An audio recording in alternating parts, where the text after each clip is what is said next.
Zaman sekarang ni bukan hanya orang dewasa je yang kena bijak urus duit. Malah sebenarnya kita kena ajar daripada anak-anak kecil lagi. Kadang kita terlupa nak ajar anak macam mana nak uruskan duit. Sebab kalau anak tak faham konsep nilai wang ni, dia berkemungkinan akan bersifat boros. Dan yang paling penting sekali, tak tahu nak beza antara kemahuan dan juga keperluan. Jom kita lihat beberapa tips mudah untuk ajar anak urus duit.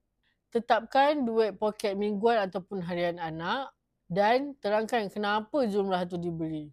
Yang kedua, boleh guna sistem sampul ataupun balang dan boleh bahagikan duit tu dalam kategori simpan dan juga belanja. Yang ketiga, mama bapa kat sana boleh libatkan anak dalam bajet keluarga. Contohnya, bila beli barang keperluan tu, boleh tunjukkan pilihan. Contohnya, barang A dengan barang B ni benda yang sama tapi harga berbeza. So, yang mana yang patut kita perlu pilih dan kenapa? Dan terakhir sekali, ini yang paling penting sekali, beri anak-anak tu lakukan tugas kecil yang berbayar. Supaya anak ni kena faham yang duit tu bukan boleh dapat sendiri tapi kena ada usaha. Kalau kita terlepas pandang tentang hal ni, risiko dia anak akan menjadi pengguna yang impulsif. Susah nak menilai antara kemahuan dan keperluan dan mungkin bila besar nanti susah untuk berdikari dari segi kewangan. Sebaliknya, kita hendaklah mula daripada anak kecil lagi.